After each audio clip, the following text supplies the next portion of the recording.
Bueno, para nosotros como EducaPro es un gusto inmenso saludarles a través de esta clase que les va a permitir una nivelación exacta sobre el proceso, ¿ya? Entonces, usted al momento de ingresar a la plataforma va a encontrar este banner, esta presentación, donde se encuentran las 4 dimensiones en las que vamos a ser evaluados. Y en este sentido es importante que usted tenga claro que vamos a ponerle más énfasis en la dimensión número 1 porque se trata de los conocimientos específicos. ¿Ya? Las 3 dimensiones también vamos a trabajar sobre ello, pero es muy importante la primera dimensión. Vamos a darle clic en el banner y usted que está aplicando para segundo a séptimo va a escoger este curso que dice justamente segundo a séptimo. Ahora que está dentro de la plataforma, usted puede acceder a la clase de inducción, a la primera clase y también por supuesto al material que usted tiene dentro. Mire, esta evaluación está dividida en 4 asignaturas. Cada asignatura tiene material que está vinculado a la ficha técnica del INEVAL y usted puede trabajar tranquilamente a medida que el tiempo así lo permita.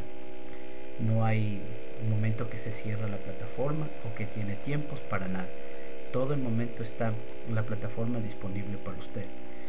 Puede ir repasando tranquilamente cualquiera de las asignaturas que tienen información importante para usted. Ahora, vamos a pasar directamente a la estrategia de trabajo que tenemos para poder contestar las evaluaciones con conocimiento científico, tal como les había comentado en cada llamada o mensaje que me han hecho. Bien,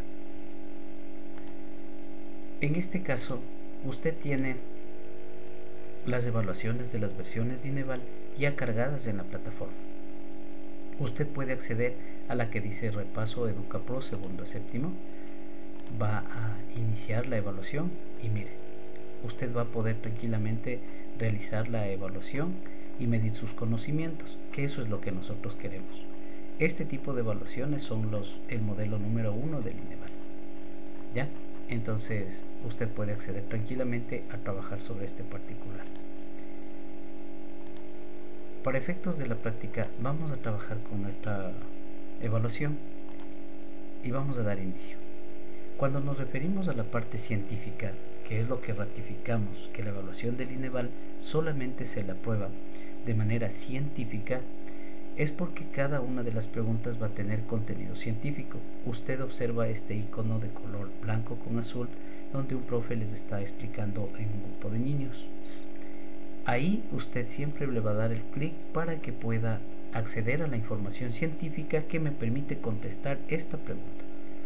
Para efectos de esta práctica vamos a hacer una revisión rapidísima y usted en su casa tiene obviamente más tiempo. Y le recomendamos que le designe un tiempo para realizar estos ejercicios que le permitirán perfeccionar la forma en la que va a evaluar el INEVAL. Bueno, y vamos entonces con la primera pregunta. El dominio español sobre el continente americano se extendió hasta comienzos del siglo XIX. El sistema político-administrativo que se estableció en las colonias intentó mantener las peculiaridades de las instituciones clásicas del mundo español, pero adaptadas a la nueva realidad. Son características de este sistema, excepto.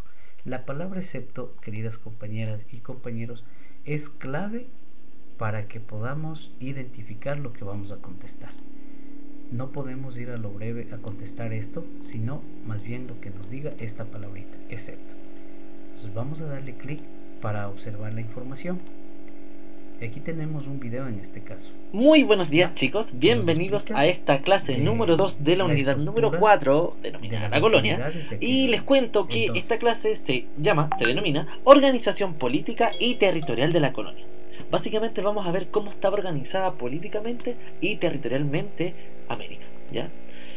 ¿Cuál es el objetivo de esta clase? Es reconocer la dependencia de las colonias americanas e identificar cuál era su división político-administrativa mediante un esquema. ¿De acuerdo? Vamos a la clase. Recordemos que hemos visto en estas clases de la colonia, de la unidad número 4 y también las últimas clases de la unidad número 3, que la colonia fue el periodo en donde el Imperio Español dominó el territorio de América, pero administrando sus territorios. Y esta organización también genera una dependencia política y económica, que vamos a ver ahora esa dependencia política. ¿Y esto cuándo ocurre? Durante los siglos XVII, parte del XVIII y también un esbozo de los primeros años del siglo XIX.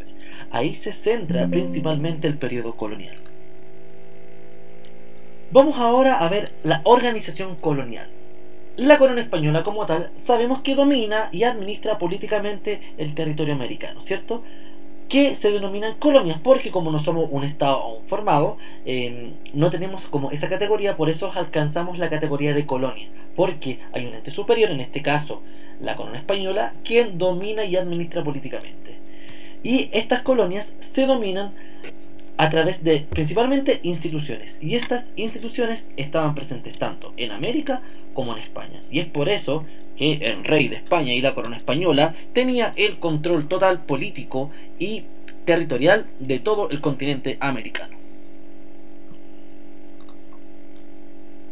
Bueno, si nosotros nos centramos en la organización política colonial, podemos percatarnos de que tanto el rey se encuentra a la cabeza de esta gran jerarquía colonial, el cual, por su distancia y su presencia que se centraba en el continente europeo, él gobernaba a través de instituciones, y estas instituciones las encontrábamos tanto como en América como en España. En España, una de las instituciones más importantes fue el Consejo de Indias, que fue el órgano administrativo más importante del periodo colonial. Algunas atribuciones, por ejemplo, que tenía el Consejo de Indias. El Consejo de Indias se encargaba, por ejemplo, de toda la administración del imperio. También proponía al rey nuevas políticas que se iban a implementar en este nuevo mundo, en América, en relación al trato con los indígenas, al tema de poblamiento. También organizaba administrativamente las Indias, específicamente en base a los virreinatos, que los vamos a ver más adelante. Eso por un lado, o sea, el papel del Consejo de Indias era sumamente importante dentro de lo que es toda esta estructura colonial. También en España encontrábamos una institución sumamente importante que se denominaba la Casa de Contratación. Básicamente, la finalidad de la Casa de Contratación fue la regulación del comercio y todo lo que conllevaba este sistema comercial entre España y América. Ese era el principal rol que tenía la Casa de Contratación, pero estas instituciones se encontraban en España. Pero en América también vamos a encontrar importantes instituciones que van a darle un poco de orden a esta organización colonial. Una de ellas fue la Real Audiencia. La Real Audiencia fue la encargada de implementar y llevar a cabo la justicia. La Real Audiencia era algo así como el Tribunal de Justicia en la actualidad. También tenemos otra institución que era la Gobernación o Capitanía General, la cual distaba mucho del virreinato porque la Capitanía General principalmente se organizaba en base en un territorio donde había algún conflicto bélico. Dato, por eso nuestro país también se llamaba la Capitanía General de Chile, porque sabemos cuánto le costó a los españoles poder instaurar su dominio colonial en nuestro territorio. Y por último, también encontramos el Cabildo, que el Cabildo era la instancia de participación de los vecinos de la sociedad colonial. Por eso esta institución se encontraba acá en América. Así se ordenaba un poco el panorama colonial. Cuando hacemos referencia a la organización territorial americana, básicamente nos vamos a referir a cómo la colonia va a dividir el territorio americano para poder administrarlo de mejor manera. Y esta organización territorial tuvo dos principales características, o dos principales elementos. Por un lado, los virreinatos, que correspondían a esta división administrativa como de mayor importancia y de mayor extensión en América.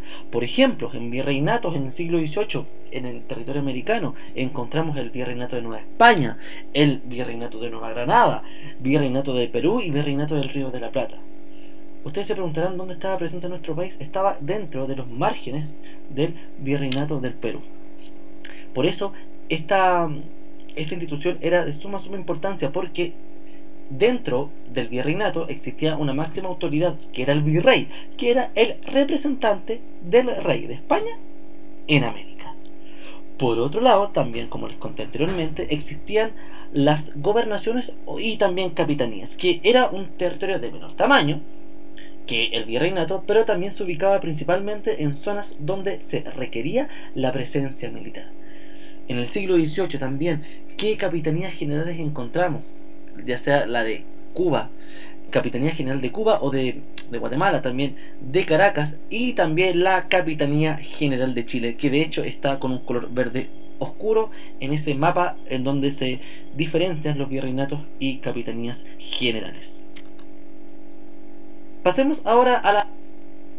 Ya, por ejemplo, acabamos de revisar un video de la organización política o administrativa que se estableció en las colonias.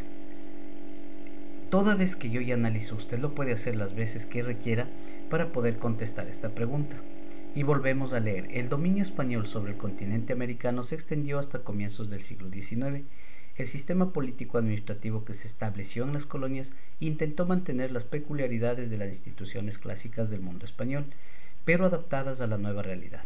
Son características de este sistema, excepto, ahora sí vamos a analizar y vamos a contestar de manera científica.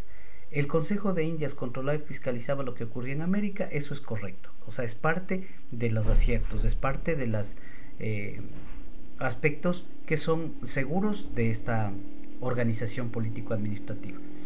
El rey era la cabeza de la institucionalidad administrativa, jurídica y política. Por supuesto, usted vio en el video que está a la cabeza justamente el rey para luego sacar una suborganización. Las autoridades tenían autonomía política y hacían uso de sus libertades y derechos. Eso era imposible. Eso no está ni siquiera en el video porque no es parte de la administración. Las autoridades imposible que podían tener su propia autonomía si tenían un rey o un virreinato, las casas de contratación y demás. El virreinato era la máxima expresión territorial administrativa colonial en América, por supuesto, porque tenía toda la potestad de la organización superior. Entonces, como ya tengo claro esta información, puedo contestar sin ningún inconveniente la respuesta correcta, donde dice que las autoridades tenían autonomía política y hacían uso de sus libertades y derechos. Podemos comprobar y nos va a dar justamente la respuesta. Comprobamos porque somos seres humanos y podemos equivocarnos. Sin embargo, en esta estrategia es casi imposible una equivocación porque estamos contestando de manera estratégica y técnica. 2.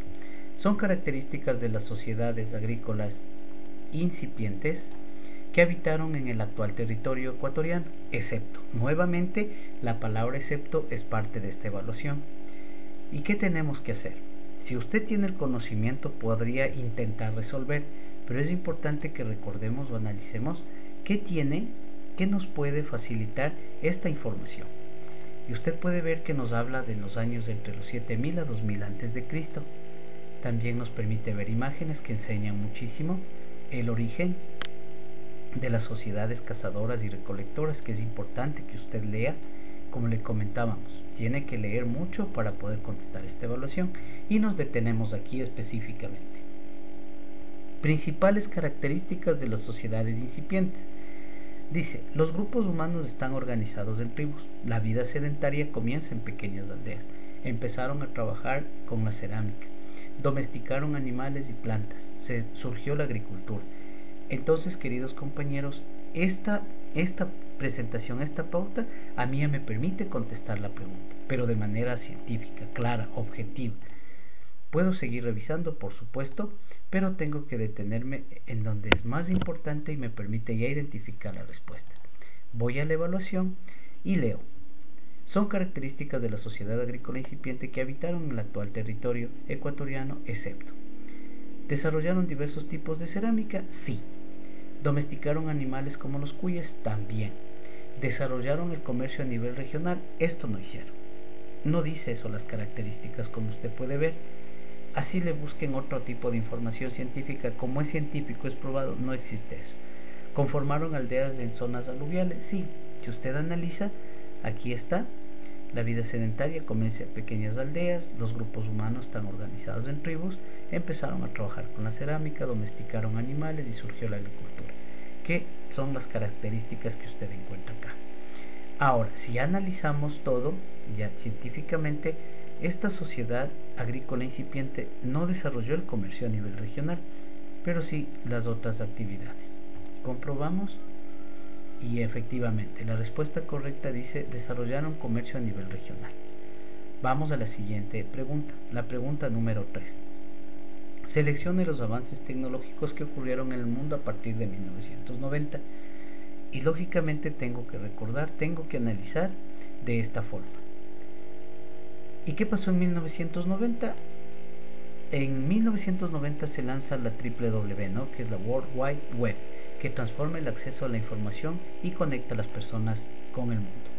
En 1991 aparece el primer navegador, o sea, el famoso WWW, donde tenemos conexión ya con la intranet, el internet, y nos permitía navegar en aquel entonces. En 1994 se generan las primeras líneas. Toda la información usted tiene que irla canalizando a la respuesta, y estos son los avances que se han realizado en este proceso, ¿ya? En 1995 se lanza el primer sistema operativo. Eso es correcto porque en esa época salió. El auge de los teléfonos móviles en 1997. Por favor, cuando usted hace un barrido de la pregunta, ya tiene que ir canalizando la respuesta a través del conocimiento científico. Ya en 1997 los teléfonos móviles se popularizan. Aquí hay un resumen pequeñito de todo lo que ha pasado. En 1999 la era de las redes sociales. Importantísimo esto por lo que le voy a decir. El surgimiento de plataformas de interacción social que transformaron la comunicación. Esto hay que analizar porque nos permite vincular directamente a la pregunta y poder acceder a la respuesta.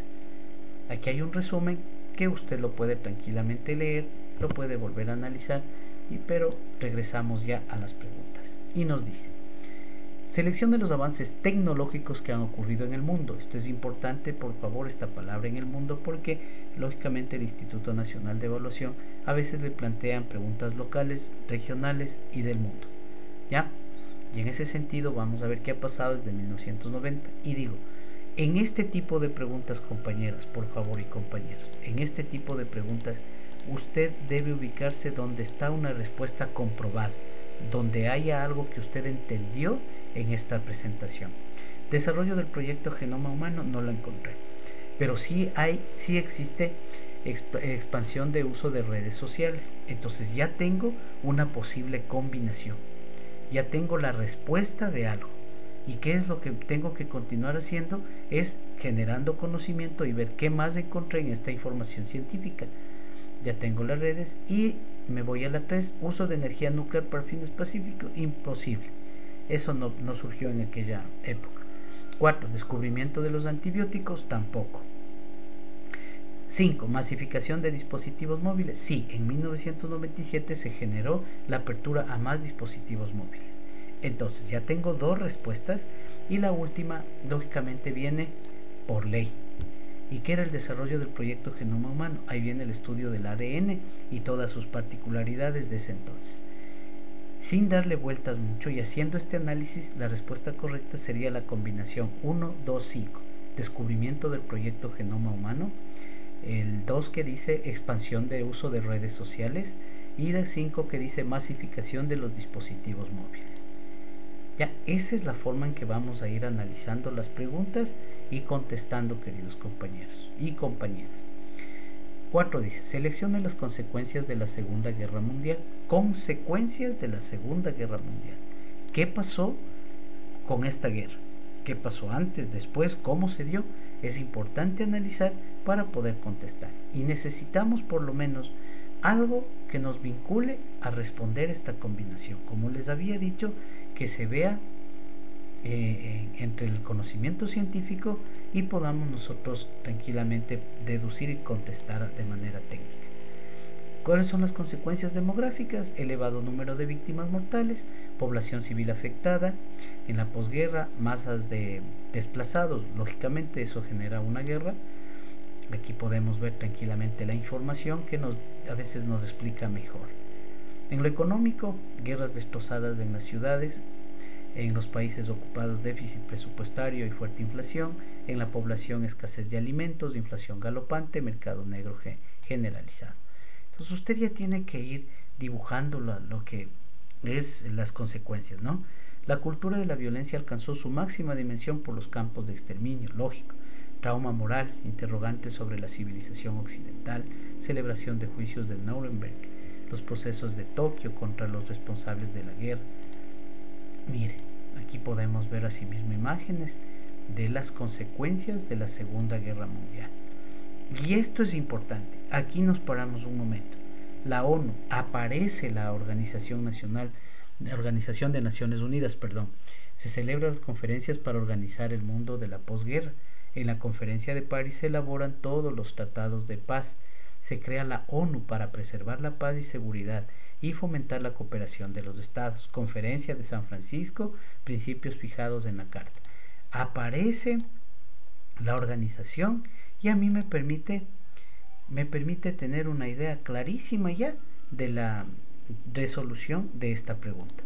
Mire, yo le invito por favor a que usted observe tranquilamente la película o pueda en algún tiempito analizarla usted también. Ahora, regresamos a nuestra pregunta y nos dice la creación de la Organización de las Naciones Unidas, que se encuentra en el numeral 4. Sin embargo, tengo 3 alternativas donde está el número 4.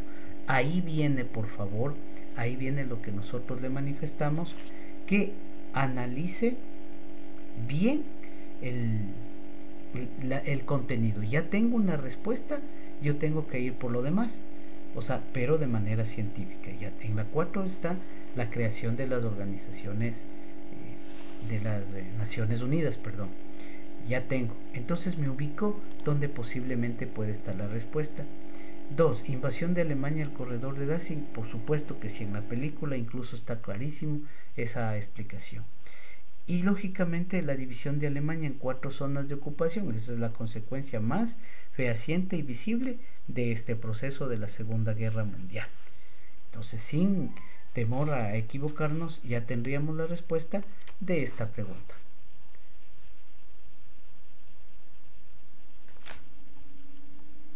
Ya manejaríamos esa parte y estaríamos ya contestando esta pregunta de manera técnica. La división de Alemania en 4 zonas, porque le dejé en el 3 para poder analizar que no se generó este punto 3 surgimiento de 2 superpotencias antagónicas, pero sí se generó la invasión de Alemania en el corredor de Danzig. Y en ese sentido tenemos que ser supremamente cautos para poder contestar. Y mire, habían dos opciones que tenían la 1, pero 2 opciones que una de ellas es la correcta. Y en este caso es los numerales 1, 2 y 4, de acuerdo a la información que hemos leído. Por eso le dejé acá arriba para que puedan analizar y luego contestemos de manera científica. Comprobamos y nos debe dar esa opción justamente. Ya, continuamos acá. En la pregunta 5 dice: ¿a qué civilización antigua pertenecen los Juegos Olímpicos y los poemas de Homero? Y esa básicamente tenemos que relacionar en algún momento. Incluso nosotros recibimos clases de lengua y literatura en nuestros estudios de secundaria del colegio y tranquilamente podemos vincular, pero es importante estar seguros de lo que vamos a contestar. De ahí parte la estrategia metodológica, ¿no? Ahora, vamos a analizar esta presentación rapidito que nos permite definir la respuesta de esta pregunta. ¿Cuándo y dónde surgieron los Juegos Olímpicos? Los primeros Juegos se celebraron en la antigua Grecia en el año 776 a.C.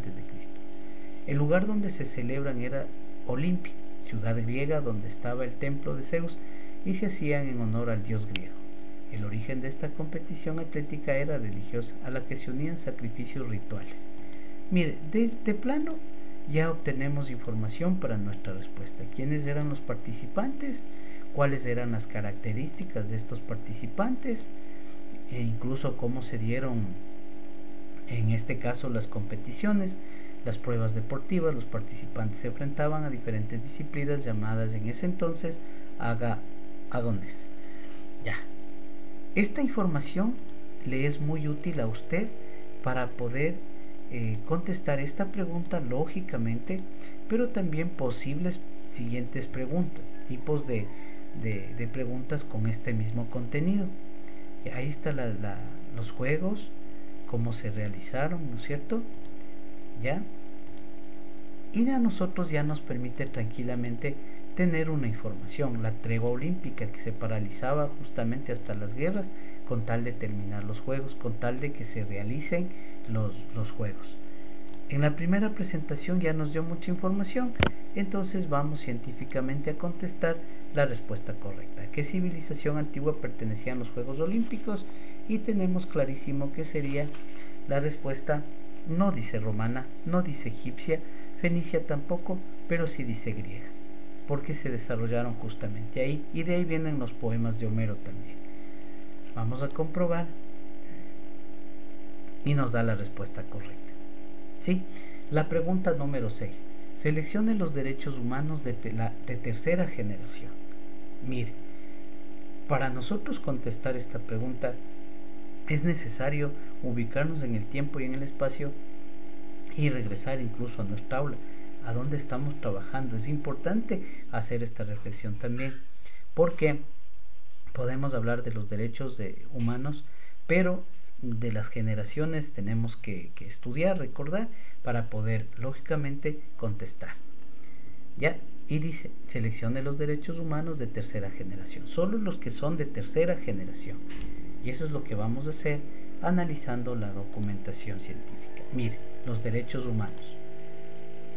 Es importante leer, queridos compañeros, que los derechos humanos son el conjunto de valores éticos que componen la dignidad humana propia de los hombres y las mujeres desde que nacen.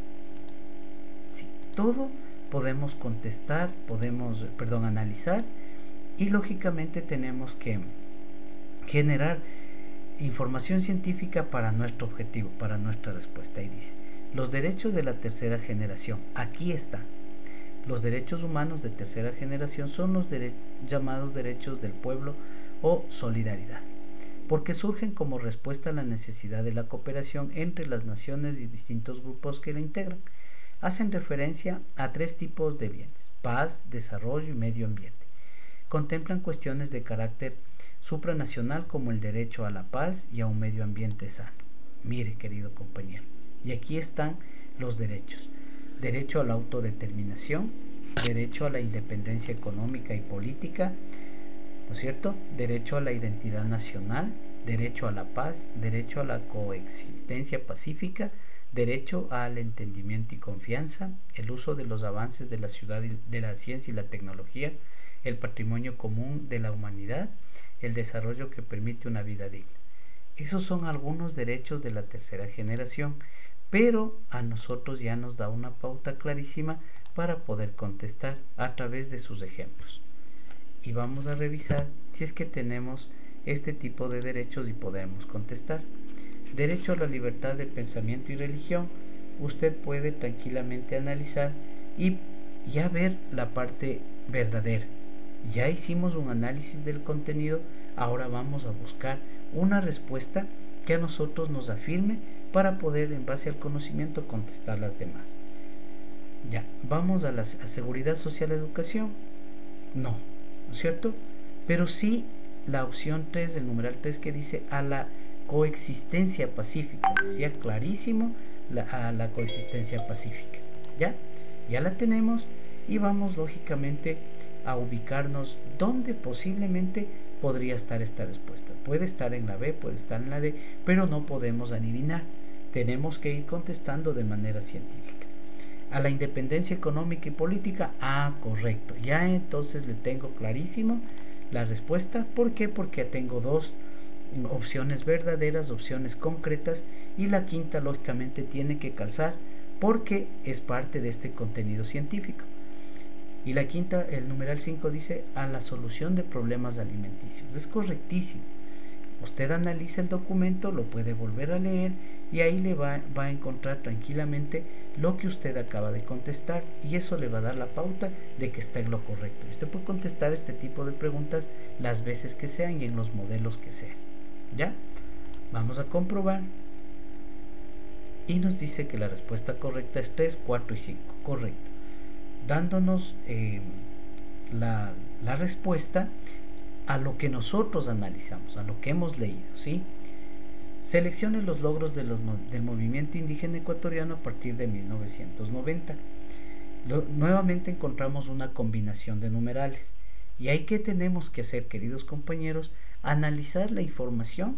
Si yo tengo de primera mano la respuesta, yo puedo tranquilamente probar y comprobar. Para eso se trata en su caso este ejercicio. En nuestro caso tenemos que contestar de manera científica, o sea, clara. No podemos equivocarnos porque esta es nuestra base teórica. Y vamos a revisar para encontrar información que nos permita contestar esta pregunta. Y dice, ¿quiénes lo hicieron y qué reclaman? Fue el primer gran levantamiento indígena en el siglo XX en el país, dice, ¿no es cierto? Se realizó el 28 de mayo del 90, contó con la participación de miles de indígenas, sectores sociales, exigían la reivindicación de sus derechos, defensa de territorio, recursos y justicia. Marcó un punto de inflexión de la lucha indígena en Ecuador y Latinoamérica. Es justamente cuando nacen ya las organizaciones indígenas protestantes que reclaman, liderados por la CONAIE, fue el primer gran movimiento indígena del siglo XX en el país.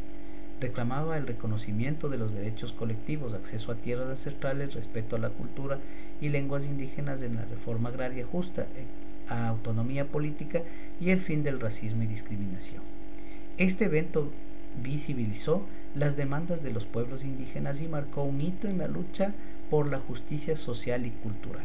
Mire, ya estas lecturas a nosotros nos va dando la pauta de la respuesta, cómo se desarrolló, cuál fue el resultado, cómo se hicieron a través de marchas. En 1990, tantos indios de diversas regiones del Ecuador se tomaron venerable iglesia de Santo Domingo en Quito, exigiendo la inmediata solución a varios conflictos pendientes sobre tierras, comunidades indígenas, haciendas vecinas. Mire, ¿cuál fue los resultados? El levantamiento indígena de 1990 en el Ecuador, liderado por la CONAIE, visibilizó las demandas indígenas y logró el reconocimiento de sus derechos. ¡Qué bien! Territorios, culturas y lenguas. Ya aquí nos da la pauta. Reformas legales que culminaron en la Declaración del Estado Plurinacional en 1998. Fortaleció la CONAIE como actor político clave y promovió revisiones de política pública excluyente. Marcó el inicio de un rol protagónico de los movimientos indígenas, influyendo la Constitución del 2008. Ya, con esta información nosotros ya podemos hacer un análisis. Si usted tiene una lectura comprensiva, le va a ayudar de sobremanera. Claro, todo debe ser en lectura comprensiva, como usted puede analizar. Ahora, ¿qué tenemos de clave para poder contestar ya sin temor a equivocarnos? La participación de la CONAIE, porque dentro de la CONAIE está el movimiento político Pachacuti, y eso nos da la pauta clarísima para nosotros ya poder tener una respuesta concreta a la pregunta número 7. Seleccione los logros del movimiento indígena ecuatoriano a partir de 1990. ¿Eliminación de diezmos y primicias? No, porque eso es de otra época. Promulgación de la Ley de Educación Intercultural, ya está. Esa es la parte modular. Ya tengo algo comprobado. Y como tengo el 2 en dos opciones, tengo que ir con la parte científica siguiente. 3. Creación del movimiento Pachacuti de ley, porque ese fue un brazo de la CONAIE. Ahí surgió, ahí se crea este partido, este movimiento político. Y lógicamente la 4, reconocimiento constitucional de derechos colectivos. Si no, no hubiera habido este levantamiento, si no, no estuviera en nuestra historia. ¿Y qué es lo que nos dice? Que la respuesta es los numerales 2, 3 y 4. Comprobamos, queridos compañeros, y lógicamente nos debe dar la respuesta. ¿Sí? Ahora, vamos con la siguiente pregunta. Seleccione las características culturales del pueblo montubio. Vamos a ver qué dice. Celebración de las fiestas de la chonta, uso de amorfinos, creación de arrullos, afición por los gallos de pelea. Nosotros nos vamos a ubicar en el tiempo y en el espacio para este tipo de preguntas, por favor. Pero tenemos que estar conscientes de que exactamente debemos de estar claros. No me funciona la experiencia a mí, por ejemplo, porque yo soy de la sierra. y no me es tan claro el tema de la afición por los gallos de pelea, porque he visto los gallos de pelea en la sierra y también en la costa y en el oriente. Entonces para mí no es algo muy claro, pero que necesito analizar. El uso de amorfinos en base al conocimiento, sé efectivamente que es de la costa, pero exactamente la provincia tengo entendido Manabí, por ejemplo. Ya, pero tengo que estar seguro, porque como les decía desde el inicio, no se puede contestar bajo ningún concepto de manera empírica. O sea, parece que es esa la respuesta. No, eso debemos descartar. Y vamos a analizar características para poder contestar esta pregunta. Los montubios ecuatorianos son un pueblo mestizo, originario y campesino que habitan en las zonas rurales de la provincia costera del país. Su origen se sitúa en la colonia luego de la conquista española del Ecuador por la mezcla de indígenas, blancos, negros, africanos, esclavos, donde este pueblo montubio ha sido protagonista de la historia de Ecuador desde la guerra de la independencia hasta la actualidad. Mire, ya me va explicando. Mire, por ahí dice que el término montubio alude justamente a la forma en que ellos viven. Por lo general se dice que los montubios, nace este nombre por el monte, porque ellos viven en esos espacios, en las laderas de los ríos, es decir, el hombre del monte del campo. Miren, así dice la historia. Ya puedo yo tener una pauta de esta pregunta. Dice: su crecimiento y desarrollo como pueblo ocurrió entre los siglos XVII y XVIII, cuando adquirieron su fisonomía e identidad única. Se fueron distribuyendo a lo largo de toda la costa ecuatoriana en diferentes zonas. ¿Por qué le pido que usted analice esta información? Porque en cualquier momento le sale otra pregunta que no tenga que ver con este contenido. Son un pueblo laborioso, dice, es un pueblo campesino sencillo, su principal instrumento de trabajo es el machete. Los montubios tienen la fama de ser excelentes jinetes en el rodeo, se caracterizan por su fuerte arraigo en el campo, al campo, son muy entregados a su tierra, ¿no? Independientemente de su profesión. Ellos, en este caso, es verdad.